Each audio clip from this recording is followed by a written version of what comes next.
आज की इस वीडियो में हम भारतीय संविधान के महत्वपूर्ण अनुच्छेद, भाग और अनुसूचियां कवर करेंगे जो आपके आने वाले सभी एग्जाम के लिए काफ़ी ज़्यादा इंपॉर्टेंट है। वीडियो को ध्यान से देखिएगा। 100% गारंटी है कि यहाँ से क्वेश्चंस पूछे जाएंगे। पिछले कई सालों से ये क्वेश्चंस आ रहे हैं, तो आप पूरा देखिए। लास्ट में क्वेश्चन पूछा है मैंने आपसे, जिसका आंसर आपको कमेंट करना है। चलिए शुरू करते हैं आज के इस वीडियो को। पहले कुछ बेसिक चीज़ें समझ लेते हैं। देखिए, संविधान सभा द्वारा जब से पहली बार पारित किया गया था, कब? 26 नवंबर 1949 को। तब कुछ अनुच्छेदों के साथ इसको पारित किया गया था। लेकिन जब भारतीय संविधान को लागू किया गया था तो वह डेट है 26 जनवरी 1950 को। जब भारतीय संविधान लागू किया गया था वह डेट थी 26 जनवरी 1950। लागू जब किया गया था उस समय 22 भाग थे, 395 अनुच्छेद थे और 8 अनुसूचियां थी। ठीक है, ध्यान दीजिएगा। अभी वर्तमान की हम बात करें तो 22 भाग हैं, 395 अनुच्छेद हैं और 12 अनुसूचियां हैं। पहले 8 अनुसूचियां थी, अब कितनी हो गई हैं? 12। और भारतीय संविधान में 105 संशोधन हुए हैं और सब क घ करके जोड़े गए हैं। ठीक है, लेकिन अनुच्छेद अभी भी कितने हैं? 395 ही हैं, बस क घ करके संशोधन जोड़े गए हैं इसमें। और भाग की हम बात करें तो 22 भाग ही है, 24, 25, 23 इस तरह से भाग नहीं है। चलिए आगे बढ़ते हैं। अब एक एक चीज़ हम यहाँ दीजिएगा। चलिए शुरू करते हैं आज की इस वीडियो को। पहला है भाग 1। देखिए, भाग 1 में संघ एवं उसके राज्य क्षेत्र के बारे में लिखा हुआ है। संघ वर्ड का पहले आप मीनिंग क्लियर कर लीजिए। संघ का अर्थ होता है समुदाय, ग्रुप या फिर संगठन। ठीक है, यह होता है इसका अर्थ। तो इसमें अनुच्छेद 1 से लेकर 4 तक है। अनुच्छेद 1 कहता है संघ और इसके राज्य क्षेत्र। संघ और इसके राज्य क्षेत्र, जो हमारा भारत देश है यह राज्यों का संघ है, मतलब राज्यों का ग्रुप है। हमारा भारत देश क्या है? राज्यों का ग्रुप है। ठीक है। अनुच्छेद 2 क्या कहता है? नए राज्यों के स्थापना का इसमें प्रावधान है। नए राज्य हम इसमें बना सकते हैं। अनुच्छेद 3 कहता है राज्यों की सीमा और नाम में परिवर्तन का प्रावधान है। सीमा में बदलाव किया जा सकता है, जैसे आंध्र प्रदेश से तेलंगाना अलग हुआ। बहुत सारे राज्यों का पहले कुछ और नाम हुआ करता था, आज वर्तमान में कुछ और है, तो ऐसा कर सकते हैं। ठीक है, देखिए हम यहाँ पर सिर्फ वही कवर करेंगे जो महत्वपूर्ण है एग्जाम पॉइंट ऑफ व्यू से। सारी चीजें हम यहाँ पर सारे अनुच्छेद कवर नहीं करेंगे। चलिए नेक्स्ट है भाग 2। भाग 2 में नागरिकता के बारे में वर्णन है। इसमें अनुच्छेद 5 से लेकर 11 तक है। अनुच्छेद 5 कहता है संविधान की शुरुआत में नागरिकता का प्रावधान है। अनुच्छेद 6 कहता है पाकिस्तान से भारत आने वाले व्यक्तियों की नागरिकता। देखिए अनुच्छेद जो 6, 7 और 6, 7 है ना, ये एक्चुअली उस समय के लिए है जब भारत और पाकिस्तान अलग अलग हुआ था। उस समय बहुत सारे लोग पाकिस्तान गए, बहुत सारे लोग पाकिस्तान से भारत आए। तो उस समय पाकिस्तान से भारत आने वाले व्यक्तियों की नागरिकता कब तक वैध है, नहीं है, क्या योग्य होना चाहिए, ठीक है, वो सारी चीज़ें इसमें लिखी हुई हैं। अनुच्छेद 7 वाले में भारत से पाकिस्तान जाने वालों की नागरिकता के बारे में प्रावधान है, क्या उसको समाप्त कर देना चाहिए या फिर बनी रहेगी, इस तरह से इसमें चीज़ें लिखी हैं। ठीक है। अनुच्छेद 8 कहता है भारत के बाहर रहने वाले प्रवासियों के नागरिक का अधिकार। बहुत सारे लोग भारत देश छोड़ के गए हैं, दूसरे देश में जाके जॉब वगैरह कर रहे हैं, तो उन लोगों की जो नागरिकता है, भारतीय नागरिकता है, क्या वो समाप्त कर देनी चाहिए, नहीं करनी चाहिए, क्या होना चाहिए, ये सारे प्रावधान का है अनुच्छेद 8 में। अनुच्छेद 9 में विदेशी नागरिकता लेने पर भारत की नागरिकता से वंचित का प्रावधान है। ठीक है, इसमें लिखा हुआ है कि क्या अगर कोई व्यक्ति मान लीजिए अमेरिका में गया है, वहाँ जॉब कर रहे हैं, वहाँ की वो नागरिकता ले लेता है, तो जो भारत की नागरिकता थी उसके पास वो समाप्त हो जाएगी क्या? ठीक है, इसके बारे में प्रावधान है। अनुच्छेद 10 में नागरिकता के अधिकार बने रहने, मतलब कि कौन सा व्यक्ति ऐसा कौन सा व्यक्ति है जिसकी नागरिकता बनी रहेगी। ऐसा होता है ना, कुछ लोगों की नागरिकता समाप्त कर दी जाती है, तो क्यों समाप्त कर दी जाएगी, वो सारी चीज़ें अनुच्छेद 10 में आपको देखने के लिए मिलेंगी। अनुच्छेद 11 में संसद द्वारा नागरिकता अधिकार कानूनों का विनियमन का प्रावधान है। नेक्स्ट देखिएगा भाग 3। इसमें मौलिक अधिकार के बारे में लिखा हुआ अनुच्छेद 12 से लेकर 35। ये काफ़ी ज़्यादा इंपॉर्टेंट है मौलिक अधिकार। यहाँ से बहुत सारे क्वेश्चन अभी हाल ही में एग्जाम में पूछे गए हैं। देखिए अनुच्छेद 12 में राज्य की परिभाषा है। अनुच्छेद 13 में मौलिक अधिकारों पर नियंत्रण करने की विधियाँ लिखी हुई हैं। ठीक है। नेक्स्ट देखिएगा समानता का अधिकार, अनुच्छेद 14 से 18 तक। याद रखिएगा समानता का अधिकार, ये जो अभी हम पढ़ रहे हैं ना, ये भाग जो 3 है मौलिक अधिकार, इसी के अंदर और भी बहुत सारी चीजें आपको पढ़ने के लिए मिलेंगी। इसमें आपको बहुत सारी चीज़ें देखने के लिए मिलेंगी, जैसे समता या समानता का अधिकार। उसके आगे हम पढ़ेंगे मौलिक अधिकार में स्वतंत्रता का अधिकार, शोषण के विरुद्ध अधिकार, धार्मिक स्वतंत्रता का अधिकार, संस्कृति और शिक्षा संबंधी अधिकार, संवैधानिक उपचारों का अधिकार। इस तरह से आपको 6 मौलिक अधिकारों के बारे में पढ़ने के लिए मिलेगा। ठीक है, देखिए अब हम पढ़ते हैं समानता या फिर समता का अधिकार। इसमें अनुच्छेद 14 से 18 तक लिखा हुआ है, ये भी आपको याद रखना है, इस तरह के भी क्वेश्चंस एग्जाम में आए हैं। देखिए अनुच्छेद 14 कहता है कानून के समक्ष समानता, सभी कानून के समक्ष समान है। अनुच्छेद 15 में धर्म, जाति, लिंग, जन्म स्थान आदि के आधार पर भेदभाव नहीं होगा। अनुच्छेद 16 में लोक नियोजन के अवसरों में सभी को समानता है। अनुच्छेद 17 में अस्पृश्यता का अंत है। याद रखिएगा, अनुच्छेद 17 में अस्पृश्यता का अंत है, यह सवाल कई बार एग्जाम में आया है। अनुच्छेद 18 में उपाधियों का अंत है। उपाधियों ये उस समय के लिए है जब अंग्रेज उपाधि दिया करते थे ना, सर वगैरह की, सर की उपाधि देते थे और ऐसी बहुत सारी उपाधियां दे रखी हैं, तो अब उनका अंत हो जाएगा। अभी ऐसा कुछ नहीं होगा। ठीक है, अभी क्या है, अपने यहाँ पर पद चलते हैं। पहले उस जमाने में सर वगैरह चलते थे, किसी को सर बना दिया गया या फिर किसी को राजा बना दिया गया, इस तरह से अब नहीं होता है, अब पद चलते हैं। ठीक है, नेक्स्ट है स्वतंत्रता का अधिकार। ये भी बहुत ही ज्यादा इंपॉर्टेंट। इसमें अनुच्छेद 19 से 22 तक। अनुच्छेद 19 में बोलने और अभिव्यक्ति की आज़ादी है। कई बार एग्जाम में आया है प्रेस की स्वतंत्रता कौन से अनुच्छेद में है, तो वह 19 के ए में है। देखिए 19 के ए में बोलने की स्वतंत्रता, अभिव्यक्ति की स्वतंत्रता। ठीक है, इसमें बोलने की स्वतंत्रता देता है, याद रखिएगा, बहुत ही ज्यादा इंपॉर्टेंट। नेक्स्ट अनुच्छेद 19 का बी, शांतिपूर्वक बिना हथियारों के कहीं पर इकट्ठा होना। ये जो आप देते होंगे धरना वगैरह देते हैं, तो इस तरह से दे सकते हैं। देखिए हमारा संविधान ही आपको परमिशन देता है कि आप शांतिपूर्वक बिना हथियारों के कहीं पर भी इकट्ठा हो सकते हैं। ठीक है, सरकार का विरोध कर सकते हैं। अब इकट्ठा होकर आप क्या करोगे, विरोध ही तो करोगे। ठीक है, या फिर कोई रैलियां वगैरह निकाल रहे हो, कुछ भी कर सकते हो आप।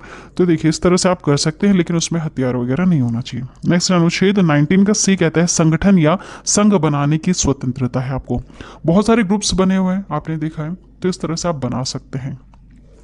नेक्स्ट अनुच्छेद 19 का डी, देश के किसी भी भाग में आने जाने की आपको स्वतंत्रता है। अनुच्छेद 19 का ई, देश के किसी भी क्षेत्र में रहने की आपको स्वतंत्रता है। नेक्स्ट है अनुच्छेद 19 का जी, देश के किसी भी हिस्से में व्यापार करने की आपको स्वतंत्रता है। अनुच्छेद 20 कहता है अपराधों के दोष सिद्धि के संबंध में संरक्षण है। अनुच्छेद 21 में प्राण और दैहिक स्वतंत्रता का अधिकार, जीने का अधिकार आपको यह देता है। अनुच्छेद 21 का ए, शिक्षा का अधिकार है आपको, वेरी इंपॉर्टेंट, लिख लीजिए। अनुच्छेद 21 का ए शिक्षा का अधिकार देता है। अनुच्छेद 22 कुछ दशा में गिरफ्तारी से संरक्षण है। नेक्स्ट है शोषण के विरुद्ध अधिकार। ये अभी हम कहाँ पढ़ रहे हैं, अभी मौलिक अधिकार में ही हम पढ़ रहे हैं, ध्यान दीजिएगा। ठीक है, अभी हमने देखे ना 6 तरह के मौलिक अधिकार है। पहला है समता या समानता का अधिकार, दूसरा है स्वतंत्रता का अधिकार, दूसरा था स्वतंत्रता का अधिकार, और तीसरा कौन सा है, शोषण के विरुद्ध अधिकार। इसमें अनुच्छेद 23 से 24। अनुच्छेद 23 में मानव के साथ दुर्व्यवहार और बलात्श्रम पर प्रतिषेध है। अनुच्छेद 24 में कारखानों आदि भारी काम में 14 वर्ष से कम आयु के बच्चों पर प्रतिषेध।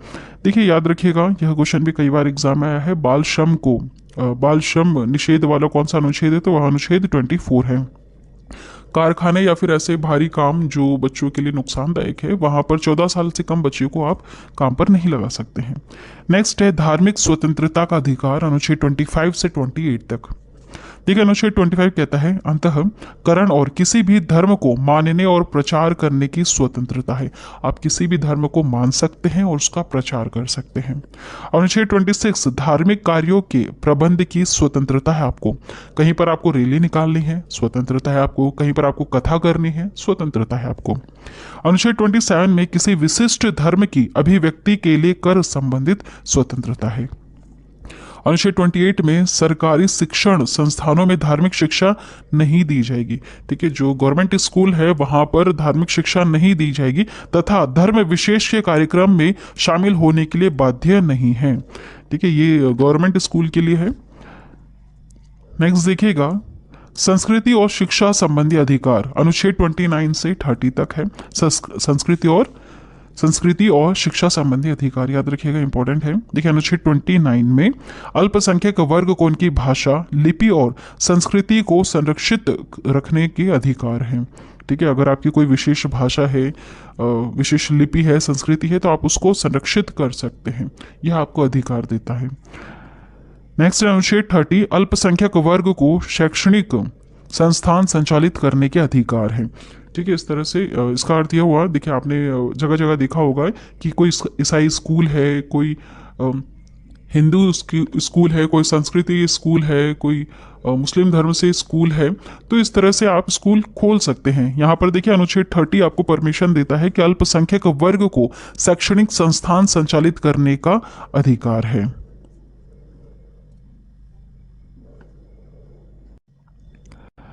चलिए नेक्स्ट देखिएगा, संवैधानिक उपचारों का अधिकार, अनुच्छेद 32 क्या कहता है। अनुच्छेद 32 रिट संबंधित प्रावधान है। ये बहुत ज़्यादा डिटेल में आपको भी पढ़ना पड़ेगा अगर आप इसको अच्छी तरह से समझना चाहते हैं। यहाँ से क्वेश्चन एग्जाम में आते हैं। रिट संबंधित प्रावधान है, इसमें जो हमारा सर्वोच्च न्यायालय है वो रिट जारी करता है ताकि अपने मौलिक अधिकार का कोई हनन ना कर सके। ठीक है, अनुच्छेद 33 कहता है मौलिक अधिकारों को लागू करने में संसद की शक्ति है। अनुच्छेद 34 सैन्य क्षेत्र या कानून के समय मौलिक अधिकारों पर प्रतिबंध संबंधित प्रावधान है। मौलिक अधिकारों पर कब प्रतिबंध लगा रहे हैं, जब सैन्य क्षेत्र या कानून का समय हो। ठीक है, उस समय सिर्फ मौलिक अधिकारों पर प्रतिबंध लगाया जा सकता है।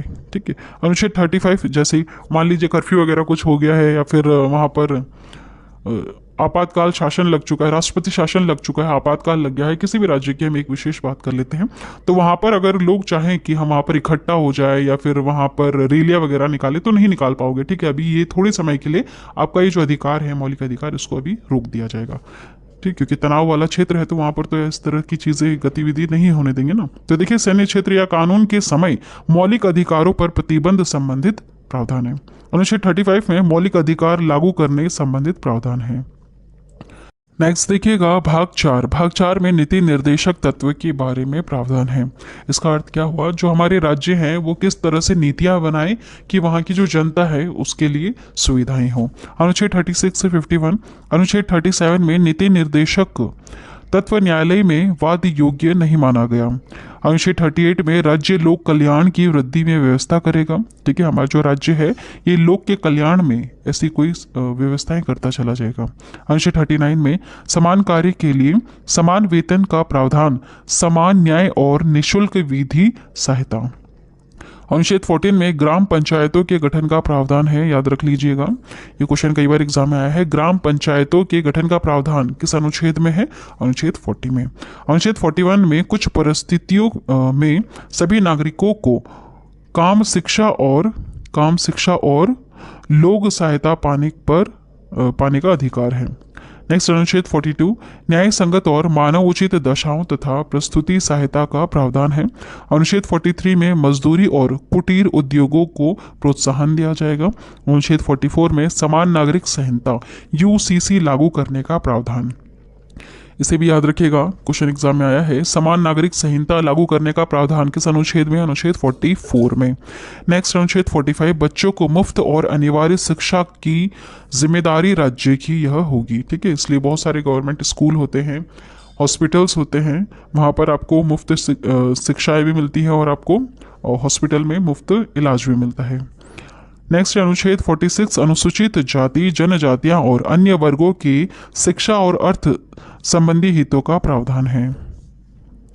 अनुच्छेद 47 में पोषण और जीवन स्तर के लिए लोक स्वास्थ्य में सुधार का कर्तव्य। अनुच्छेद 48 में कृषि और पशुपालन संबंधी प्रावधान है। अनुच्छेद के 48 के क में पर्यावरण और वन्य जीवों का संरक्षण है। अनुच्छेद 49 में महत्वपूर्ण स्थानों और वस्तुओं का संरक्षण है।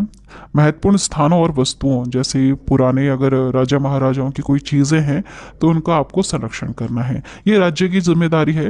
भाग 4 में राज्य के नीति निर्देशक तत्व में क्या है कि राज्यों की जिम्मेदारी है कि राज्य जो भी वहाँ की सरकार बनेगी उसको ये सब करना पड़ेगा।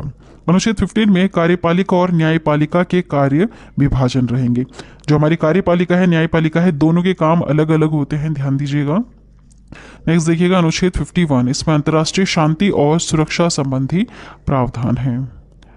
नेक्स्ट देखिएगा, देखिए भाग 4 हमने पढ़ लिया, भाग 4 का ए भी है। जो भाग 4 का ए है ना, इसको अलग से जोड़ा गया है, इसलिए ही हम इसको इस तरह से काउंट नहीं करते हैं कि भाग 24 तो हम इसको नहीं बोलेंगे, 25 नहीं बोलेंगे, क्योंकि ये भाग 4 के ए में जोड़ा गया है। बहुत सारे लोग इसको भी काउंट कर लेते हैं और कहते हैं कि अभी वर्तमान में भाग 25 है, 25 नहीं है, 22 ही है। हाँ, क करके जोड़ा गया है। ठीक है, देखिए भाग 4 का ए क्या कहता है, इसमें अनुच्छेद 51 के ए में 11 मौलिक कर्तव्यों का प्रावधान है। वेरी इंपॉर्टेंट, हाल ही में कुछ एग्जाम्स में ये क्वेश्चंस पूछा गया है कि मौलिक कर्तव्य से संबंधित प्रावधान कौन से अनुच्छेद में है। अनुच्छेद 51 के ए में है, अनुच्छेद 51 के ए में है, और भाग की हम बात करें तो भाग 4 के ए में है। अभी जो 11 पॉइंट्स है इसमें क्या लिखा हुआ है, तो देखिए कुछ पॉइंट्स हम ऐसे ही कवर कर लेते हैं। पहले पॉइंट्स में यह लिखा है कि राष्ट्रीय ध्वज और राष्ट्रीय गान का आप आदर करेंगे, सम्मान करेंगे। ठीक है, और जो दूसरा पॉइंट है वह यह कहता है कि हमारे भारत देश को जिन्होंने स्वतंत्रता दिलाई है उनके बारे में आप अच्छी बातें, उनके जो आदर्श वाक्य वगैरह हैं या फिर जो उनके विचार हैं आप उनको फॉलो करेंगे। ठीक है, तीसरा कहता है कि आप भारत देश की प्रभुता, एकता और अखंडता की रक्षा करें। ठीक है, चौथा पॉइंट कहता है कि आप देश की रक्षा करें, भले ही आप सैन्य में नहीं हो, आप किसी भी गवर्नमेंट जॉब में नहीं हो, आप भारत देश के नागरिक तो है ना, ये आपका भी एक कर्तव्य बनता है, आपका यह मौलिक कर्तव्य है कि आप आपके देश की रक्षा करें। ठीक है, इस तरह से बहुत सारी चीज़ें लिखी हुई है, बहुत अच्छी अच्छी चीज़ें लिखी हुई है इसमें। और देखिए जो 11वां पॉइंट है आप उसको ज़रूर याद रखिएगा। 11वां जो मौलिक कर्तव्य इसमें लिखा है कि माता पिता या फिर जो भी संरक्षक है बच्चे का, उनके द्वारा 6 से 14 वर्ष के बच्चों को शिक्षा दिलाई जाए। ठीक है, यह अनिवार्य कर रखा है इसमें। नेक्स्ट है भाग 5। भाग 5 में संघ के बारे में लिखा हुआ है। संघ मतलब मैंने क्या बताया था, ग्रुप। ग्रुप, ये हमारा भारत देश है, यह राज्यों का संघ है। अनुच्छेद 52 से 51 में 151 में इसमें प्रावधान है, अनुच्छेद 52 से 151 में। ठीक है, संघ के बारे में लिखा हुआ है। संघ जो हमारे संघ है, संसद है या फिर जो हमारा केंद्र है, उसके बारे में यहाँ पर आपको देखने के लिए मिलेगा कि जो हमारा संघ है वो किस तरह से काम करेगा। देखिए अनुच्छेद 52 में भारत के राष्ट्रपति का उल्लेख है, वेरी इंपॉर्टेंट, याद रख लीजिए आप। अनुच्छेद 52 में भारत के राष्ट्रपति का उल्लेख है, कई बार यह सवाल आया है। अनुच्छेद 53 में संघ की कार्यपालिका संबंधित शक्तियां राष्ट्रपति में निहित होगी। अनुच्छेद 54 में राष्ट्रपति के निर्वाचन मंडल के बारे में लिखा हुआ है। अनुच्छेद 55 में राष्ट्रपति के निर्वाचन संबंधित पद्धति। अनुच्छेद 56 में राष्ट्रपति के कार्यकाल का उल्लेख है। अनुच्छेद 57 में राष्ट्रपति के पुनर्निर्वाचन की पात्रता है। अनुच्छेद 58 में राष्ट्रपति बनने के लिए क्या योग्यताएं होनी चाहिए, वह कौन व्यक्ति होगा जो राष्ट्रपति बन सकता है। यहाँ पर डिग्री वगैरह नहीं पूछी आपसे, ठीक है, यहाँ पर डिग्रियां हैं ही नहीं, यहाँ पर एक एज डिसाइड कर रखी है। राष्ट्रपति बनने के लिए जो एज चाहिए वह चाहिए आपको 35 ईयर। 35 ईयर पूरा कर चुका हो, 35 वर्ष की आयु पूरी कर चुका हो, या फिर लोकसभा का सदस्य निर्वाचित किए जाने वह योग्य हो, चुनाव के समय लाभ के पद पर वह नहीं होना चाहिए, और वो मेंटली डिस्टर्ब नहीं होना चाहिए। बस ये कुछ चीज़ें होनी चाहिए और वो राष्ट्रपति पद पर बन सकता है। ठीक है, राष्ट्रपति बन सकता है देश का। नेक्स्ट है अनुच्छेद 59 राष्ट्रपति पद के लिए शर्तें। अनुच्छेद 60 में राष्ट्रपति द्वारा शपथ का उल्लेख है कि राष्ट्रपति को शपथ कौन दिलाएगा।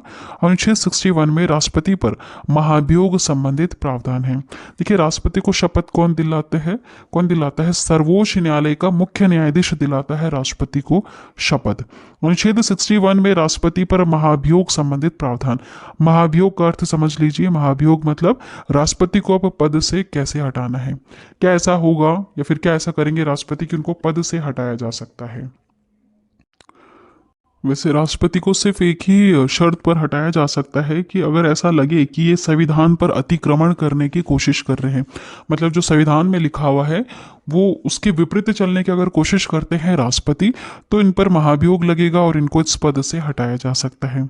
ठीक है, और भी कुछ पॉइंट्स है, अगर ये मेंटली डिस्टर्ब हो जाते हैं और ऐसा अगर सिद्ध हो जाता है कि दिवालिया हो गया है तो इनको पद से हटाया जा सकता है ना। अनुच्छेद 62 में राष्ट्रपति पद की रिक्ति को भरने के लिए निर्वाचन का समय और आकस्मिक रिक्ति को भरने वाले व्यक्ति का कार्यकाल निर्धारित किया गया है।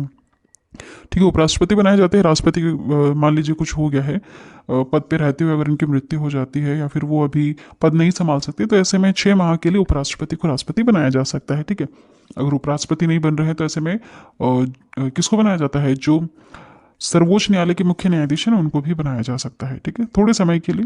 नेक्स्ट है अनुच्छेद 63, इसमें उपराष्ट्रपति के पद का उल्लेख है। अनुच्छेद 64 में राष्ट्रपति का उपराष्ट्रपति राज्यसभा का पदेन सभापति होगा। अब यहाँ पर उपराष्ट्रपति के बारे में हम पढ़ेंगे। अनुच्छेद 63 में उपराष्ट्रपति के पद का उल्लेख देखने के लिए मिलता है। अनुच्छेद 64 में भारत का उपराष्ट्रपति राज्यसभा का पदेन सभापति होता है। उपराष्ट्रपति वैसे नाम तो उपराष्ट्रपति है, लेकिन ये कार्य कब करेगा, जब हमारे राष्ट्रपति नहीं होंगे तभी तो ये राष्ट्रपति का पद संभालेंगे। लेकिन ये ऐसा नॉर्मली कैसा काम करते हैं, ये उपराष्ट्रपति जो है ये राज्यसभा के पदेन सभापति के रूप में कार्य करते हैं। जैसे लोकसभा का अध्यक्ष होता है ना, लोकसभा अध्यक्ष, वैसे राज्यसभा का जो अध्यक्ष कह सकते हैं आप या फिर इसका पदेन सभापति वो होता है उपराष्ट्रपति। ठीक है, नेक्स्ट अनुच्छेद 65, इसमें आकस्मिक स्थितियों में राष्ट्रपति नहीं होने की स्थिति में उपराष्ट्रपति राष्ट्रपति के तौर पर काम करते हैं। ठीक है, और जैसे अभी मैंने बताया आपको कि अगर उपराष्ट्रपति भी नहीं है तो यहां पर फिर अब कौन काम करेगा, सर्वोच्च न्यायालय का मुख्य न्यायाधीश, लेकिन इस पद को खाली नहीं छोड़ सकते हम। नेक्स्ट अनुच्छेद 66, उपराष्ट्रपति का निर्वाचन संबंधी प्रावधान है। अनुच्छेद 67 में उपराष्ट्रपति के कार्यकाल का उल्लेख देखने के लिए मिलता है। अनुच्छेद 68 में उपराष्ट्रपति पद की रिक्ति को भरने के लिए निर्वाचन का समय और आकस्मिक रिक्ति को भरने वाले व्यक्ति का कार्यकाल इसमें निर्धारित किया गया है। मान लीजिए उपराष्ट्रपति अभी नहीं है तो इनके पद पर अभी किसी और को बनाया गया है, मान लीजिए बना दिया गया अभी कुछ समय के लिए उपराष्ट्रपति, तो सिर्फ 6 महीने के लिए बनाया जाएगा। उसके बाद तो आपको चुनाव करने पड़ेंगे, किसी और को बनाना ही पड़ेगा। ठीक है, निर्वाचन करना पड़ेगा। नेक्स्ट है अनुच्छेद 69 में उपराष्ट्रपति की शपथ का उल्लेख है। नेक्स्ट है अनुच्छेद 70, अन्य किसी आकस्मिकता में राष्ट्रपति के कर्तव्य का निर्वहन करेगा। अनुच्छेद 71 में राष्ट्रपति उपराष्ट्रपति के निर्वाचन संबंधित विषय हैं। अनुच्छेद 72 में राष्ट्रपति द्वारा क्षमादान की शक्तियां हैं। वेरी इंपॉर्टेंट, लिख लीजिए आप, अनुच्छेद 72 में राष्ट्रपति द्वारा क्षमादान की शक्ति है। क्षमादान क्या होता है, मान लीजिए किसी को फांसी की सजा मिली है और वो क्षमादान पत्र, इस तरह के कोई पत्र अगर राष्ट्रपति तक पहुंचाता है, राष्ट्रपति को अगर दया आई तो वो चाहे तो जो उनकी सजा है उसको कम कर सकते हैं। जैसे फांसी की सजा है तो उसको उम्र कैद में बदल सकते हैं या फिर पूरी तरह से समाप्त कर सकते हैं। अब ये राष्ट्रपति के ऊपर रहता है। ठीक है, नेक्स्ट अनुच्छेद 73 में संघ की कार्यपालिका शक्ति के विस्तार का उल्लेख है। अनुच्छेद 74 में राष्ट्रपति को सलाह देने के लिए मंत्रिपरिषद का उल्लेख है। अनुच्छेद 74 में राष्ट्रपति को सलाह देने के लिए मंत्रिपरिषद का उल्लेख है। मतलब हमारे राष्ट्रपति जो चाहते हैं, सलाह लेना चाहते हैं, अगर सलाह नहीं भी लेना चाहते ना राष्ट्रपति, आपको पता है जो हमारे राष्ट्रपति हैं उन्हें कुछ भी कार्य करना है तो उससे पहले वो मंत्रिपरिषद से ही सलाह लेते हैं, उसके बिना वो काम नहीं कर सकते हैं। इसलिए ऐसे कहते हैं कि राष्ट्रपति का पद सिर्फ दिखावे के लिए है, बाकी काम कौन कर रहा है, देश का प्रधानमंत्री। क्योंकि जो मंत्रिपरिषद है इसके प्रधान कौन है, प्रधानमंत्री हैं। उन्हीं के ही कहने पर हमारे राष्ट्रपति चलते हैं। ठीक है, हमारे भारत देश में राष्ट्रपति का जो पद है ये है बहुत ज़्यादा पावरफुल, लेकिन वास्तविक में पावरफुल कौन होता है, प्रधानमंत्री है। क्योंकि उनके पावर्स को कौन यूज़ कर रहे हैं, हमारे देश के प्रधानमंत्री। ये हर देश में नहीं है, ध्यान दीजिएगा, ये हमारे भारत देश में है। लेकिन अनुच्छेद 75 में मंत्रियों से संबंधित अन्य उपबंध। अनुच्छेद 76 में भारत के महान्यायवादी का उल्लेख है। यह भी एग्जाम में प्रश्न आया है।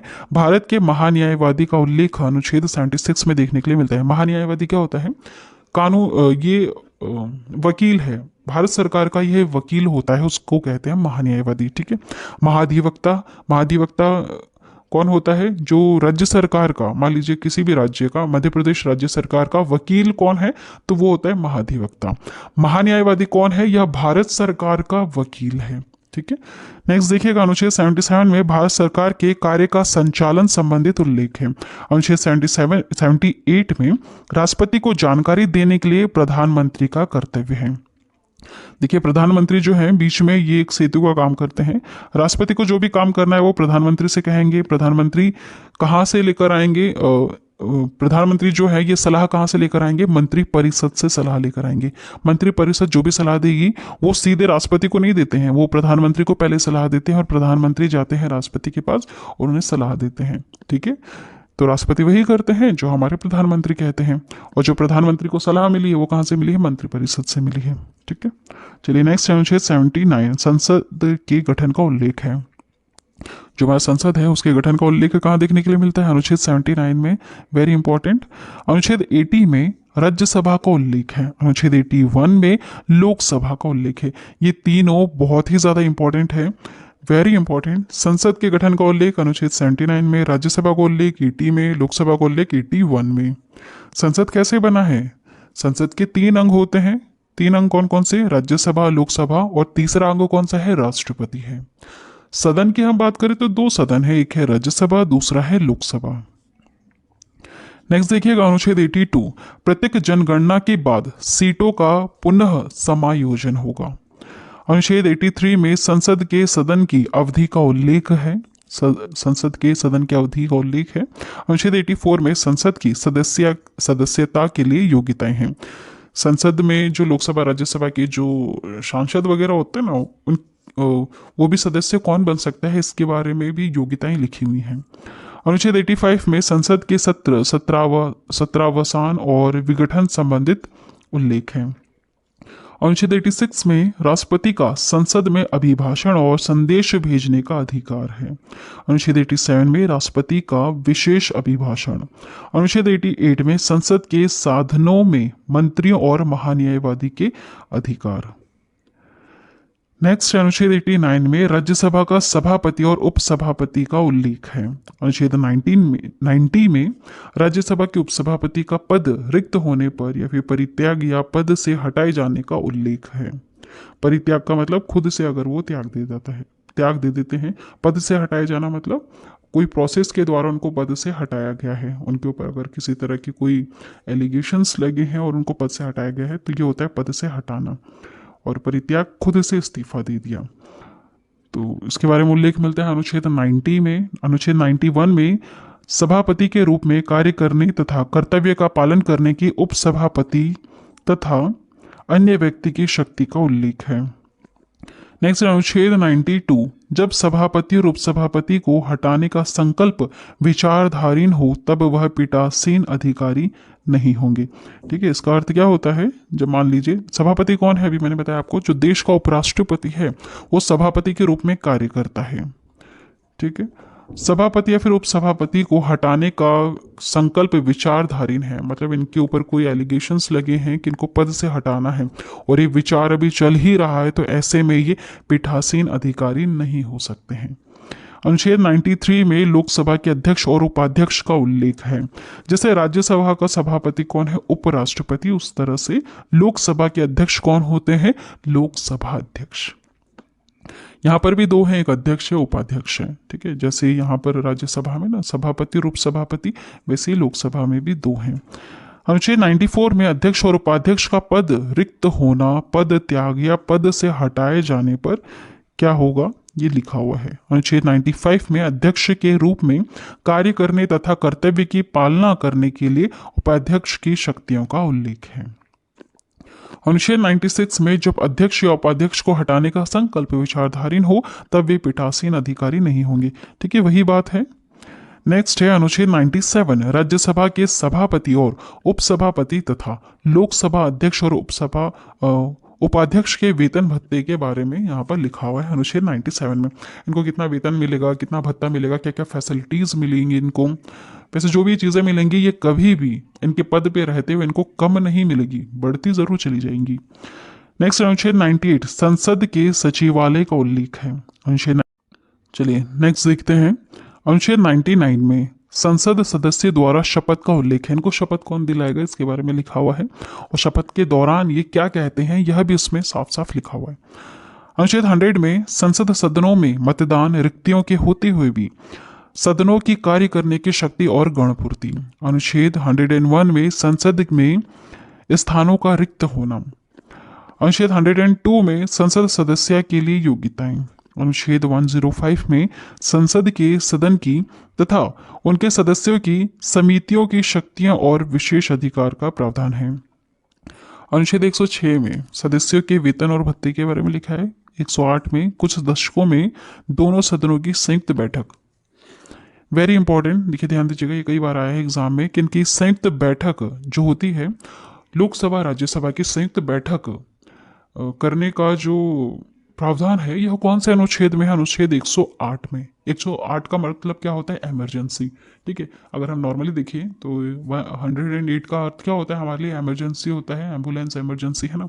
तो इस तरह से आप याद रखिएगा कि संयुक्त बैठक भी कब बिठाई जाएगी? कब बिठाई जाएगी? जब कुछ ऐसा इमरजेंसी जैसा कुछ काम होगा तो इस तरह से आप ये छोटी सी ट्रिक लगा के याद कर सकते हैं, क्योंकि एग्जाम में कई बार आया है। दोनों सदनों की संयुक्त बैठक, लोकसभा राज्यसभा को जब एक साथ बिठाया जाता है तो वो अनुच्छेद 108 में वर्णित है। अनुच्छेद 109 में धन विधेयक के संबंध में विशेष प्रक्रिया, ये भी काफी ज्यादा इंपॉर्टेंट। 110 में धन विधेयक की परिभाषा, ये भी काफी ज्यादा इंपॉर्टेंट। 111 में विधेयकों पर अनुमति। नेक्स्ट देखिएगा, अनुच्छेद 112 में वार्षिक वित्तीय विवरण, बजट का उल्लेख है। बजट का उल्लेख किसमें है? अनुच्छेद 112 में है, याद रखिए। अनुच्छेद 113 में संसद में प्राक्कलन के संबंध में प्रक्रिया। अनुच्छेद 114 में विनियोग विधेयक। अनुच्छेद 120 में संसद में प्रयोग की जाने वाली भाषा के बारे में लिखा हुआ है। ठीक है, नेक्स्ट देखिएगा, अनुच्छेद 112 में न्यायालयों द्वारा संसद की कार्यवाहियों की जांच न किया जाना। इस लाइन का अर्थ क्या हुआ? देखिए, न्यायालयों द्वारा संसद की कार्रवाइयों की जांच ना किया जाना। संसद में क्या हो रहा है इसके बारे में हमारा न्यायालय इंटरप्ट नहीं करता है। ठीक है, हर बार ये नहीं कर सकते ऐसा। नेक्स्ट देखिएगा, अनुच्छेद 123 में राष्ट्रपति के अध्यादेश जारी करने की शक्ति। वेरी इंपॉर्टेंट, याद रखिएगा, अनुच्छेद 123 में राष्ट्रपति के अध्यादेश जारी करने की शक्ति है। अनुच्छेद 124 में सर्वोच्च न्यायालय की स्थापना और गठन का उल्लेख है। अनुच्छेद 125 में न्यायाधीशों के वेतन संबंधित प्रावधान है। अनुच्छेद 126 में कार्यकारी मुख्य न्यायमूर्ति की नियुक्ति के बारे में प्रावधान है। 127 में तथार्थ न्यायमूर्तियों की नियुक्ति का प्रावधान है। अनुच्छेद 128 में उच्चतम की बैठक में सेवानिवृत्त न्यायाधीशों की उपस्थिति के बारे में है। अनुच्छेद 129 में उच्चतम न्यायालय अभिलेख न्यायालय के रूप में होने का प्रावधान है। यहाँ पर जो सबसे ज़्यादा इंपॉर्टेंट है वह क्या है? दो चीज़ें। देखिए, अनुच्छेद 123 124 है ना, 125 भी इंपॉर्टेंट है। यहाँ पर आपसे 123 में राष्ट्रपति के अध्यादेश जारी करने की शक्ति के बारे में प्रावधान है। 123 में 124 में गठन किया जाएगा सर्वोच्च न्यायालय का। 125 में न्यायाधीशों के संबंधित प्रावधान है। चलिए नेक्स्ट देखिएगा, अनुच्छेद 129 उच्चतम न्यायालय अभिलेख न्यायालय के रूप में होने का प्रावधान। अनुच्छेद 130 में उच्चतम न्यायालय की आरंभिक अधिकारिकता। अनुच्छेद 137 में निर्णय एवं आदेशों का उच्चतम न्यायालय द्वारा पुनर्विलोकन।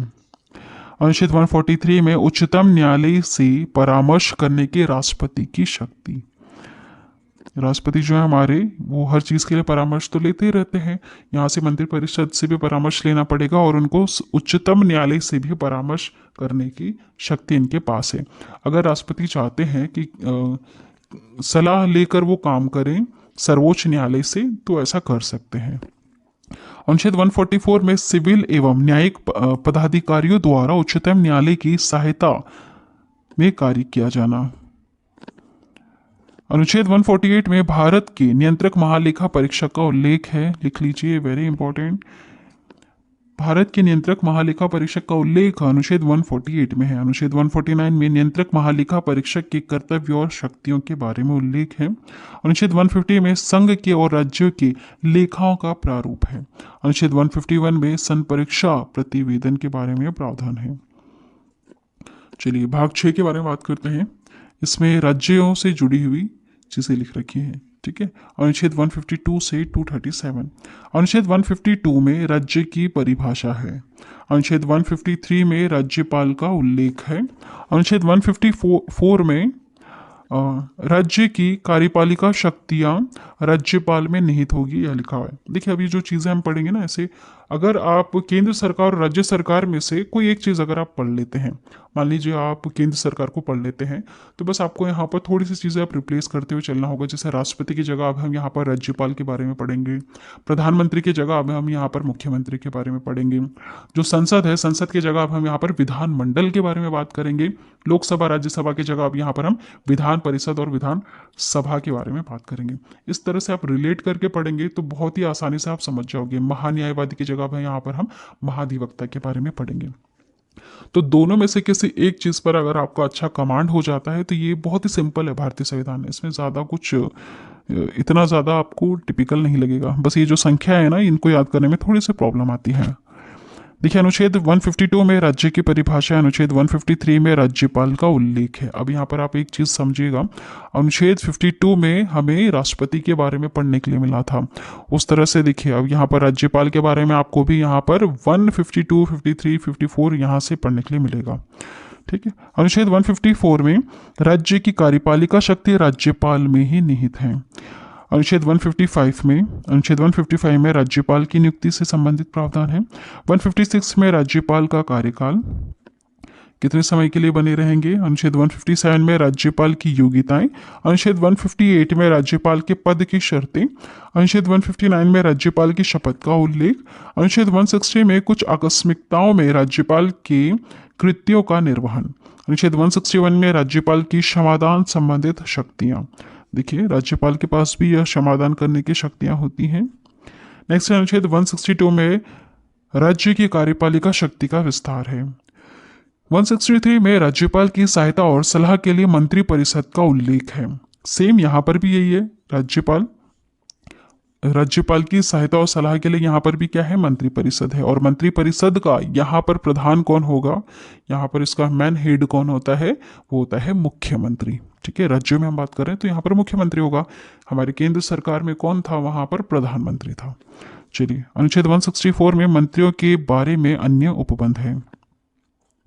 अनुच्छेद 165 में राज्य का महाधिवक्ता। देखिए, यहाँ पर राज्य का महाधिवक्ता है, वहां पर कौन था, वहां पर था महान्यायवादी, भारत सरकार का महान्यायवादी था। अनुच्छेद 166 में राज्य की सरकार के कार्य का संचालन है। अनुच्छेद 167 में राज्यपाल को जानकारी देने के संबंध में मुख्यमंत्री के कर्तव्यों का उल्लेख है। अनुच्छेद 168 में राज्यों के विधानमंडलों के गठन का प्रावधान है।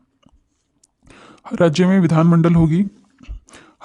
विधानमंडल होगी, लेकिन हाँ, हर राज्य में विधान परिषद का होना जरूरी नहीं है। हाँ, विधानसभा का होना जरूरी है। यहाँ पर भी दो होती है ना, एक विधानसभा और एक विधान परिषद। हर राज्य में तो विधान परिषद नहीं है। देखिए, इसके बारे में पढ़ते हैं। अनुच्छेद 169 में राज्यों में विधान परिषदों का बनाना और भंग करना, इसको बना भी सकते हैं और अगर पहले से है तो उसको भंग भी कर सकते हैं। अनुच्छेद 170 में विधानसभाओं की संरचना का उल्लेख है कि विधानसभा किस प्रकार से बनाई जाएगी। अनुच्छेद 171 में विधान परिषदों की संरचना का उल्लेख है। अनुच्छेद 172 में राज्यों की विधानमंडलों की अवधि का उल्लेख है। 173 में विधानमंडल की सदस्यता की योग्यताएं हैं। अनुच्छेद 174 में विधानमंडल के सत्र, सत्रावसान और विघटन के बारे में है। सत्र वगैरह होते रहते हैं ना, 6 महीने के अंदर तो सत्र होना ही चाहिए, यह कंपलसरी है हमारे भारत देश में। ठीक है, ज़्यादा से ज़्यादा आप 5-5.5 महीने का बीच में छुट्टी ले सकते हैं, लेकिन उससे ज़्यादा नहीं होना चाहिए। 2 सत्रों के बीच में अधिक से अधिक 6 माह का ही बीच में डिफरेंस होना चाहिए ना, इससे ज़्यादा नहीं होना चाहिए। नेक्स्ट देखिएगा 175, राज्यपाल का संसद में अभिभाषण और संदेश का अधिकार है। अनुच्छेद 176 में राज्यपाल का विशेष अभिभाषण, अभिभाषण मतलब वो कुछ स्पेशल अगर कहना चाहते हैं तो कह सकते हैं। अनुच्छेद 177 में सदन के बारे में मंत्री और महाधिवक्ता के अधिकार के बारे में है। अनुच्छेद 178 में विधानसभा के अध्यक्ष और उपाध्यक्ष के बारे में लिखा हुआ है। विधानसभा का अध्यक्ष कौन होगा, कैसा होगा, ठीक है, और उपाध्यक्ष के बारे में। अनुच्छेद 178 में विधानसभा अध्यक्ष और उपाध्यक्ष का पद रिक्त होना या पद त्याग या फिर पद पर हटाए जाने पर अब कौन इसको संभालेगा, विधानसभा के अध्यक्ष के रूप में कौन कार्य करेगा, इस बारे में प्रावधान है। अनुच्छेद 180 में विधानसभा उपाध्यक्ष के अध्यक्ष के तौर पर कार्य करने की शक्तियां हैं। इसका अर्थ क्या हुआ, वही जैसे राष्ट्रपति नहीं है तो उपराष्ट्रपति काम करेगा, ठीक है, वैसे ही विधानसभा में अध्यक्ष नहीं है तो उपाध्यक्ष अध्यक्ष के तौर पर काम करेगा। कुछ समय के लिए ही करेगा, हमेशा के लिए नहीं बना रहेगा, यह भी ध्यान दीजिएगा। अनुच्छेद 181 में जब अध्यक्ष एवं उपाध्यक्ष को हटाने का प्रस्ताव हो तब वे पीठासीन अधिकारी नहीं होंगे। ठीक है, इस लाइन का अर्थ मैंने पहले भी आपको बता दिया था। अनुच्छेद 182 में विधान परिषद का सभापति और उपसभापति। अब यहाँ पर भी विधान परिषद में एक सभापति होगा और उपसभापति होगा। नेक्स्ट देखिएगा, अनुच्छेद 183 में विधान परिषद सभापति और उपसभापति का पद रिक्त होना, पद त्याग या पद से हटाए जाने पर अब क्या होगा। अनुच्छेद 184 में विधान परिषद के उपसभापति का सभापति के तौर पर कार्य करने से संबंधित शक्तियां हैं। अनुच्छेद 185 में जब सभापति और उपसभापति को हटाने का प्रस्ताव हो तब वे पीठासीन अधिकारी नहीं होंगे। अनुच्छेद 186 में अध्यक्ष और उपाध्यक्ष तथा सभापति और उपसभापति के वेतन और भत्ते के बारे में प्रावधान है। अनुच्छेद 187 में राज्य विधानमंडल का सचिवालय। अनुच्छेद 188 में विधानमंडल के सदस्यों द्वारा शपथ का उल्लेख है। अनुच्छेद 189 में संसद में मतदान रिक्तियों के होते हुए भी सदनों की कार्य करने की शक्ति और गणपूर्ति। नेक्स्ट है अनुच्छेद 190, विधानमंडल में स्थानों का रिक्त होना। अगर विधानमंडल में स्थान रिक्त है तो ऐसे में इन जगहों को भरने के लिए क्या करना चाहिए। अनुच्छेद 191 में विधानमंडल के सदस्यों की योग्यताएं। 192 में सदस्यों की योग्यताओं से संबंधित प्रश्नों का निश्चय। अनुच्छेद 194 में विधानमंडल और उनके सदस्यों की शक्ति और विशेष अधिकार। अनुच्छेद 195 में विधानमंडल सदस्यों के वेतन भत्ते का उल्लेख है। अनुच्छेद 199 में विधानमंडल में धन विधेयक की परिभाषा है। अनुच्छेद 200 में विधेयकों पर अनुमति। अनुच्छेद 201 में विचारों के लिए आरक्षित विधेयक। अनुच्छेद 202 में वार्षिक वित्तीय विवरण बजट विधानमंडल में है ना, विधानमंडल के बजट के बारे में विवरण कहाँ देखने के लिए मिलता है हमें, मतलब इसके बारे में प्रावधान कहाँ है, अनुच्छेद 202 में। अनुच्छेद 203 में विधानमंडल में प्राक्कलन के संबंध में प्रक्रिया। अनुच्छेद 204 विनियोग विधेयक। ठीक है, आप देख रहे होंगे बहुत सारी चीज़ें सेम हैं, तो इसके लिए एक चीज़ आपको अच्छी तरह से पढ़ना होगा। अनुच्छेद 207 में वित्तीय विधेयकों के बारे में विशेष उपबंध। अनुच्छेद 213 में राज्यपाल के अध्यादेश जारी करने की शक्ति है। जैसे राष्ट्रपति को जारी करने की शक्ति है वैसे राज्यपाल के पास भी पावर है। अब अध्यादेश क्या होता है तो इसको आपको बहुत ज़्यादा डिटेल में पढ़ना पड़ेगा। यहाँ पर जितनी भी लाइन्स हम पढ़ रहे हैं ना, जितने भी अनुच्छेद पढ़ रहे हैं, ये अपने आप में बहुत बड़े बड़े टॉपिक्स हैं। चलिए आगे बढ़ते हैं। अब अनुच्छेद 213 में राज्यपाल की अध्यादेश जारी करने की शक्ति है। 214 में राज्यपाल के लिए उच्च न्यायालय का प्रावधान है। राज्यों के लिए उच्च न्यायालय का प्रावधान है। राज्यों में उच्च न्यायालय है, ठीक है, राज्य में वैसे ये एक हरी है, इसमें एकता है, ऐसा नहीं है अलग अलग नहीं है। जैसे केंद्र सरकार अलग है, राज्य सरकार अलग है ना, यहाँ उच्च न्यायालयों में ऐसा नहीं है। मतलब ये जो न्यायालय है ना, न्यायपालिका है ना हमारी भारत देश की, उसमें ऐसा नहीं है। हाँ, इस तरह से एक पिरामिड बनाया जाता है। देखिए यहाँ पर आप देखेंगे सबसे ऊपर टॉप पर आता है हमारा सर्वोच्च न्यायालय, उसके बाद आता है उच्च न्यायालय। सर्वोच्च न्यायालय को उच्चतम न्यायालय भी कहते हैं, है ना, नाम में कंफ्यूज नहीं होना। यह सर्वोच्च न्यायालय, उसके बाद आता है उच्च न्यायालय, उसके बाद ये छोटे छोटे न्यायालय वगैरह आते हैं। तो इस तरह से एक पिरामिड बनता है, इसमें सबसे ऊंचा होता है हमारा सर्वोच्च न्यायालय। नेक्स्ट अनुच्छेद 215, उच्च न्यायालय का अभिलेख न्यायालय होगा। 216 में लिखा है उच्च न्यायालय के गठन का उल्लेख है। अनुच्छेद 217 में उच्च न्यायालय के न्यायाधीश की नियुक्ति और उनके पद के बारे में कुछ शर्तें लिखी हुई हैं। अनुच्छेद 218 में सर्वोच्च न्यायालय से संबंधित कुछ उपबंध का अन्य न्यायालयों को लागू होना। अनुच्छेद 219 में उच्च न्यायालय के न्यायाधीशों की शपथ के बारे में लिखा हुआ है। अनुच्छेद 220 में स्थायी न्यायाधीश रहने के बाद अन्य विधि व्यवसाय पर रोक। अनुच्छेद 221 में उच्च न्यायालय के न्यायाधीशों के वेतन के बारे में लिखा है। अनुच्छेद 222 में न्यायाधीश का अन्य उच्च न्यायालय में भेजे जाने का उल्लेख है। अनुच्छेद 223 में कार्यकारी मुख्य न्यायाधीश की नियुक्ति के बारे में लिखा है। अनुच्छेद 224 में अपर और कार्यकारी न्यायाधीशों की नियुक्ति के बारे में है। अनुच्छेद 225 में उच्च न्यायालय की आधिकारिकता के बारे में। अनुच्छेद नेक्स्ट देखिएगा, अनुच्छेद 226 में उच्च न्यायालय द्वारा रिट जारी करने की शक्तियाँ। उच्च न्यायालय भी रिट जारी कर सकता है। रिट क्यों जारी किया जाता है? ताकि किसी व्यक्ति के मौलिक अधिकारों का हनन ना करें, कोई भी ना करें। अनुच्छेद 227 में सभी न्यायालयों के अधीक्षण की उच्च न्यायालय की शक्तियाँ। अनुच्छेद 228 में कुछ मामलों में उच्च न्यायालय का अंतरण का उल्लेख है। चलिए आगे बढ़ते हैं। अनुच्छेद 230 में उच्च न्यायालय की आधिकारिकता का संघ राज्य क्षेत्रों पर विस्तार। अनुच्छेद 231 में 2 या अधिक राज्यों के लिए एक ही उच्च न्यायालय की स्थापना है। ये तो आपने देखा होगा क्या भारत देश में तो अभी कितने उच्च न्यायालय से 25 ही है, और देखिए राज्य और केंद्र शासित प्रदेश को अगर हम जोड़े तो ये संख्या ज़्यादा हो जाएंगी। लेकिन अभी से वर्तमान में 25 उच्च न्यायालय हैं, तो इनके अंडर में इनके जो राज्य क्षेत्र अधिकार है ना इनका, मतलब ये कहाँ कहाँ सुनवाई कर सकते हैं, कितने राज्यों में के बीच में कर सकते हैं, तो इनके अंडर में बहुत सारे राज्य भी आ जाते हैं। नेक्स्ट देखिएगा, अनुच्छेद 233 में जिला न्यायाधीशों की नियुक्ति का प्रावधान है। अनुच्छेद 235 में अधीनस्थ न्यायालयों पर नियंत्रण। आगे बात करते हैं भाग 8 के बारे में, संघ राज्य क्षेत्र के बारे में यहाँ पर लिखा है अनुच्छेद 239 से 242 तक। अनुच्छेद 239 में संघ राज्य क्षेत्रों के प्रशासन का उल्लेख है। अनुच्छेद 240 में कुछ संघ राज्य क्षेत्रों के लिए भी विनियम बनाने की राष्ट्रपति की शक्ति है। अनुच्छेद 241 में संघ राज्य क्षेत्रों के लिए उच्च न्यायालय का प्रावधान है। नेक्स्ट है भाग 9 और 10 के बारे में देखते हैं। देखिए अनुच्छेद 243 में पंचायतों का उल्लेख है, याद रख लीजिएगा। अनुच्छेद 243 में पंचायतों का उल्लेख है। अनुच्छेद 244 में अनुसूचित क्षेत्रों और जनजातीय क्षेत्रों का प्रशासन के बारे में उल्लेख है। भाग 11 में संघ और राज्य के बीच में संबंध के बारे में कुछ प्रावधान है। अनुच्छेद 245 से 263 तक। अनुच्छेद 245 कहता है संसद द्वारा राज्यों के विधानमंडलों द्वारा बनाई गई विधियों का विस्तार है। अनुच्छेद 248 में अवशिष्ट विधियां शक्तियों के बारे में प्रावधान है। अनुच्छेद 252 में दो या अधिक राज्य के लिए सहमति से विधि बनाने की संसद की शक्ति है। अनुच्छेद 254 में संसद द्वारा बनाई गई विधियों और राज्यों के विधानमंडल द्वारा बनाई गई विधियों में असंगति। अनुच्छेद 256 में राज्य और संघ की बाध्यता। अनुच्छेद 257 में कुछ दशाओं में राज्यों पर संघ का नियंत्रण होगा।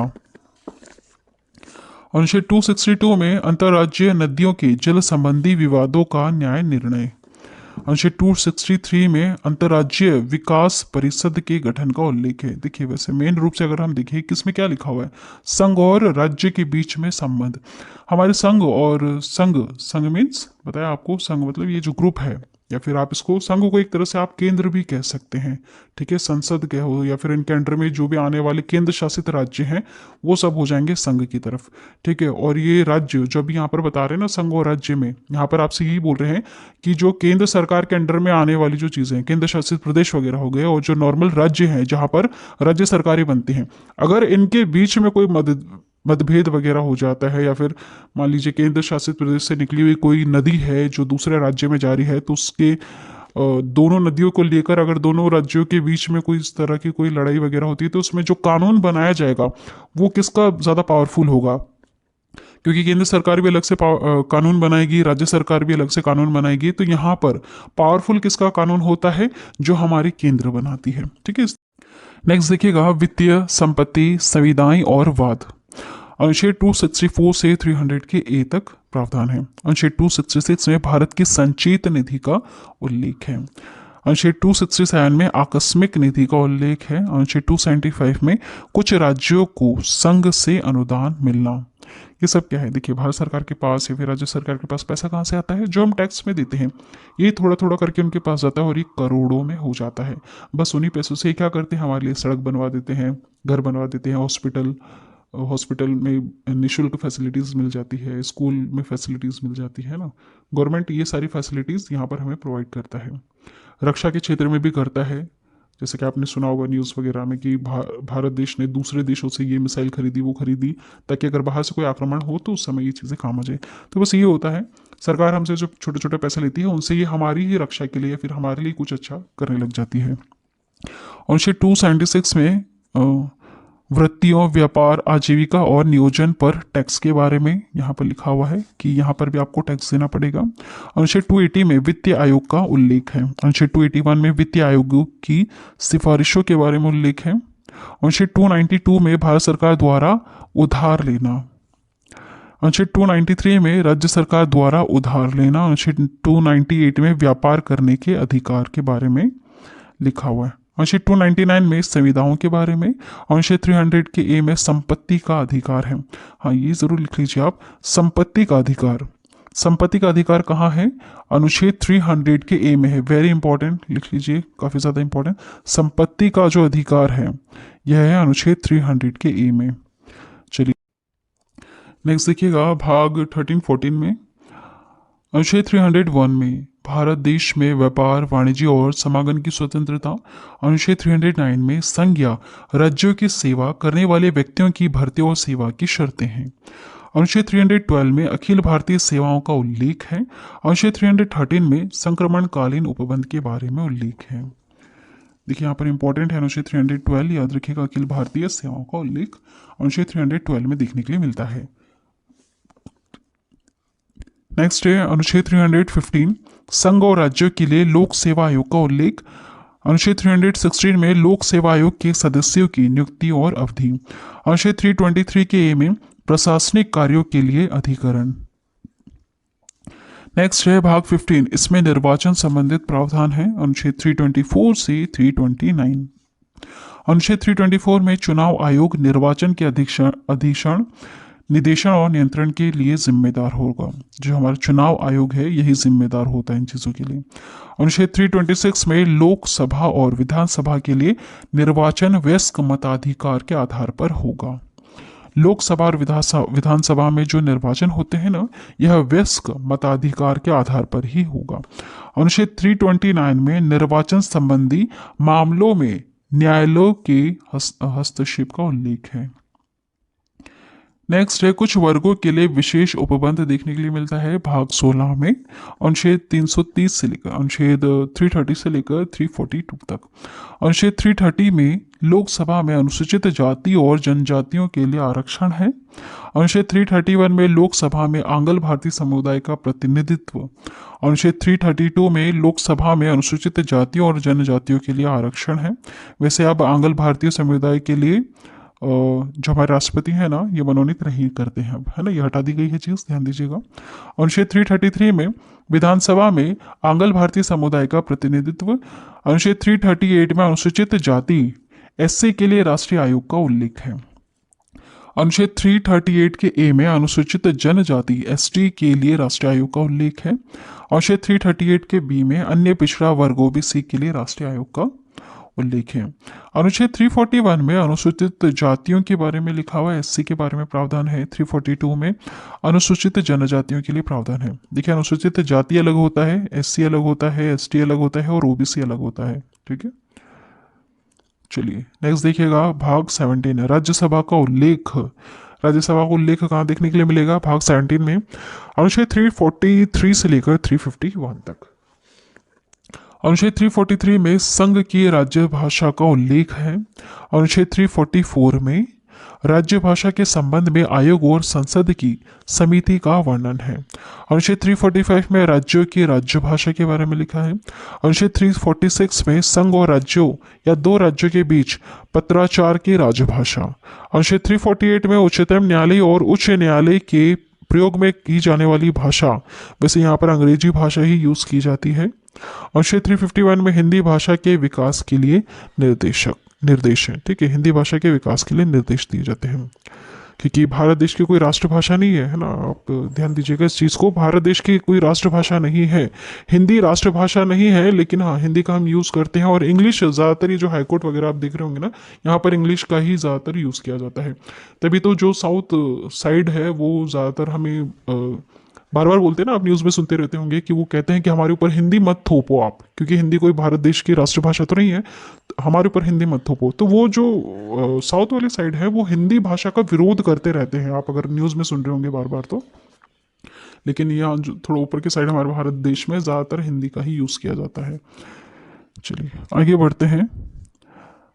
भाग 18 में आपातकाल, अनुच्छेद 352 से 360 के बारे में प्रावधान है, वेरी इंपॉर्टेंट, ध्यान दीजिएगा। देखिए अनुच्छेद 352 में आपातकाल की घोषणा का उल्लेख है, इसे याद रखिए, एग्जाम में आया कई बार। आपातकाल की घोषणा का उल्लेख अनुच्छेद 352 में है। अनुच्छेद 353 में आपातकाल की घोषणा का प्रभाव। अनुच्छेद 356 में राज्य में राष्ट्रपति शासन का उल्लेख है। राष्ट्रपति शासन कब लगाया जाता है? वैसे राष्ट्रपति शासन तभी लगाया जाता है किसी राज्य में जब वहाँ पर ऐसा लगे कि वहाँ पर संविधान का दुरुपयोग या हो रहा है, या फिर संविधान पर अतिक्रमण किया जा रहा है, या फिर संविधान को नहीं माना जा रहा है, तो ऐसे राज्यों में राष्ट्रपति शासन लगा दी जाती है। और राष्ट्रपति को कौन बताता है ऐसा? वहाँ के जो राज्यपाल है ना वो बताते हैं, क्योंकि राज्यपाल को खुद राष्ट्रपति नियुक्त करते हैं। क्यों करते हैं? सिर्फ यही देखने के लिए मेन कि वहाँ पर संविधान को ठीक तरह से फॉलो किया जा रहा है, नहीं फॉलो किया जा रहा है, इसलिए राष्ट्रपति हर राज्य में एक एक राज्यपाल को भेजते हैं। वैसे एक राज्यपाल के अंडर में 2 से 3 राज्य भी हो सकते हैं। ठीक है, चलिए आगे बढ़ते हैं। अनुच्छेद 358 में आपातकाल के दौरान अनुच्छेद 19 के उपबंधों का निलंबन का उल्लेख है। अनुच्छेद 359 में आपातकाल के दौरान भाग 3 पर निलंबन है। अनुच्छेद 360 में वित्तीय आपातकाल के बारे में उपबंध है। वैसे भारत देश में कभी वित्तीय आपातकाल नहीं लगा है, ध्यान दीजिएगा। नेक्स्ट है भाग 19, इसमें प्रकीर्ण। अनुच्छेद 361 से 367 है ना। अनुच्छेद 361 में राष्ट्रपति, राज्यपाल और राजपूतों का संरक्षण है। अनुच्छेद 364 में महापतन और विमान क्षेत्रों के बारे में विशेष उपबंध है।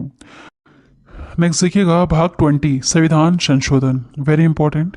भाग 20 में संविधान संशोधन से संबंधित प्रावधान है। अनुच्छेद 368, अनुच्छेद 368 परमिशन देता है कि आप संविधान में संशोधन कर सकते हैं। ध्यान दीजिएगा, लेकिन कभी भी हमारा संविधान यह परमिशन नहीं देता है कि आप इसके मूल रूप में बदलाव करें। आप इसके मूल रूप में कोई बदलाव नहीं कर सकते हैं, इसलिए अभी भी 395 ही अनुच्छेद है, ये मूल रूप है इसका। आप इसमें बदलाव नहीं कर सकते हैं। भाग 22 ही है, लेकिन आप इसमें संशोधन करके जोड़ सकते हैं, या फिर पहले से ऐसा कुछ अनुच्छेद या फिर कोई चीज़ है जो नहीं है आज के लिए सही, तो आप उसको हटा सकते हैं। ठीक है, लेकिन ये मूल रूप है, आप इसको नहीं छेड़ सकते हैं, यह भारतीय संविधान में लिखा हुआ है। ध्यान दीजिएगा, क ग करके बहुत सारे जोड़े जा चुके हैं। अभी तक 105 संविधान संशोधन हो चुके हैं, ध्यान दीजिएगा। चलिए आगे बढ़ते हैं। भाग 21 में कुछ अस्थायी, परिवर्ती और विशेष प्रावधान करता है। अनुच्छेद 369 से 392 में अनुच्छेद 369 राज्य सूची के कुछ विषय के संबंध में संसद को कानून बनाने की शक्ति है। अभी काफी ज्यादा इंपॉर्टेंट है, ध्यान दीजिएगा। राज्य सूची, सूची क्या? देखिए, राज्य के पास ऐसे कोई लिस्ट होगी जिसमें वो कानून बना सकता है अपने राज्य के भले के लिए, लेकिन ऐसा भी हो सकता है कि जो संसद है, संसद कौन होती है? हमारी केंद्र सरकार। ठीक है, संसद केंद्र सरकार। तो जो केंद्र सरकार है, संसद है, संसद भी कानून बना सकती है राज्य सूची पर, अगर उसको सही लगता है तो। ठीक है, अनुच्छेद 370 जम्मू कश्मीर से संबंधित प्रावधान है। अनुच्छेद 370 पूरी तरह से नहीं हटा है, इसमें से वही हटाया गया है जो अभी आप सुनते हैं। ठीक है, सारी चीज़ें नहीं हटी इसमें से। इसमें जम्मू कश्मीर से संबंधित विशेष प्रावधान है अनुच्छेद 370 में। अनुच्छेद 371 में महाराष्ट्र और गुजरात के संबंध में विशेष उपबंध है। अनुच्छेद 376 में उच्च न्यायालय के न्यायाधीशों के बारे में उपबंध है। अनुच्छेद 377 में भारत के नियंत्रक महालेखा परीक्षक के बारे में उपबंध है। अनुच्छेद 378 में लोक सेवा आयोग के बारे में उपबंध है। इनको याद रखिएगा, इंपॉर्टेंट है। चलिए आगे बढ़ते हैं। अनुच्छेद भाग 22 में संक्षिप्त नाम, अनुच्छेद 393 से 95। देखिए, अनुच्छेद 393 में संक्षिप्त नाम का वर्णन, इस संविधान का संक्षिप्त नाम भारत का संविधान होगा। ठीक है, जो संविधान है ना, इसका पूरा नाम क्या है? भारत का संविधान है, बस ये लिखा है 393 में। अनुच्छेद 395 में भारतीय स्वतंत्रता अधिनियम 1947 और भारत सरकार अधिनियम 1935 को निरस्त करता है, यह इसमें लिखा हुआ है। जो हमारा भारतीय संविधान आज जो हम देख रहे हैं ना, ये जो भारतीय संविधान है, भारत सरकार अधिनियम 1935 से लिया गया है, आपको अगर पता हो तो, है ना। वहाँ से मतलब 200 से कुछ ज़्यादा ऐसे अनुच्छेद है जो हमने हूबहू या फिर थोड़े बहुत बदलाव के साथ अभी ले रखे हैं। तो इसमें यही लिखा हुआ है अनुच्छेद 395 में, लास्ट अनुच्छेद यही है, भारतीय स्वतंत्रता अधिनियम 1947 और भारत सरकार अधिनियम 1935 को यह निरस्त करता है। ठीक है, और अभी जो वर्तमान में हम देख रहे हैं यह है भारतीय संविधान। पहले वाला जो भी था वो नहीं चलेगा, अब क्या चलेगा? भारतीय संविधान, भारत का संविधान जो आज हम देखते हैं, जिसमें 395 अनुच्छेद है और 22 भाग हैं और 12 अनुसूचियां हैं। ठीक है, आज यह चलेगा। देखिए, अब भारतीय संविधान के 395 अनुच्छेद हमने देख लिए, 22 भाग देख लिए। अब जो 12 अनुसूचियां हैं उसे कवर करेंगे। देखिए, पहली अनुसूची में देश और 28 राज्यों का उल्लेख है। दूसरी अनुसूची में वेतन, भत्ते और पेंशन के बारे में उल्लेख है। जो भी भारत देश के बड़े बड़े अधिकारी होंगे उन्हें वेतन, भत्ता या फिर पेंशन किस प्रकार से मिलेगी, ये सारी चीज़ें लिखी हुई हैं। तीसरी अनुसूची में शपथ संबंधित उल्लेख है, कौन किसे शपथ दिलाएगा। चौथी अनुसूची में राज्यसभा की सीटों का उल्लेख है। पांचवी अनुसूची में अनुसूचित जाति और जनजाति क्षेत्रों के प्रशासन का उल्लेख है। छठी अनुसूची में असम, त्रिपुरा, मेघालय, मिजोरम का जनजातीय प्रशासन है। सातवीं अनुसूची में केंद्र और राज्यों के बीच शक्तियों का बंटवारा, वेरी इंपॉर्टेंट, ध्यान दीजिएगा। समवर्ती सूची कहाँ है, सातवीं अनुसूची में। सूचियां हैं केंद्र और राज्य किस चीज पर कानून बनाएंगी। केंद्र की सूची अलग है, राज्य की सूची अलग है। और एक है समवर्ती सूची जिसमें केंद्र और राज्य दोनों कानून बना सकती हैं। अगर दोनों ने कानून बनाया है तो ऐसे में केंद्र का कानून ज्यादा प्रभावी होगा। आठवीं अनुसूची में 22 भाषाओं का उल्लेख है, वेरी इंपॉर्टेंट। नवीं अनुसूची में भूमि सुधार संबंधित है। 10वीं अनुसूची में दल बदल संबंधित प्रावधान है। 11वीं अनुसूची में पंचायतों का प्रावधान है और 12वीं में नगर निकायों का प्रावधान है। इसे ट्रिक के माध्यम से मैंने याद करना आप लोगों को सिखाया है पहले भी, आप चाहो तो वीडियो देख सकते हैं। ठीक है, काफी ज्यादा इंपॉर्टेंट, ध्यान दीजिएगा। दल बदल संबंधित प्रावधान है 10वीं अनुसूची में, द से दल और 10 से 10वीं, इस तरह से आप थोड़ा सा याद रखना, कई बार एग्जाम में आया है। 22 भाषाओं को उल्लेख कहाँ है, 8वीं अनुसूची में। लास्ट में क्वेश्चन पूछा मैंने आपसे जिसका आंसर अभी आपको कमेंट करना है। ये क्वेश्चन कई बार एग्जाम में आ चुका है। तो ये क्वेश्चन है, संविधान की आत्मा किस अनुच्छेद को कहा जाता है। संवैधानिक उपचारों के अधिकार को डॉक्टर भीमराव अंबेडकर ने संविधान की आत्मा कहा है और ये किस में आता है, आप बताइए। सही उत्तर क्या होगा। चलिए आज की वीडियो में इतना ही। वीडियो अगर पसंद आई है तो चैनल को भी सब्सक्राइब करना, बेल नोटिफिकेशन आइकन पे ऑल प्रेस जरूर कर देना। जब भी हम एक न्यू वीडियो अपलोड करेंगे तो एक नोटिफिकेशन आपके पास पहुंच जाएगा। वीडियो को लास्ट तक देखने के लिए आप सभी लोगों का थैंक यू।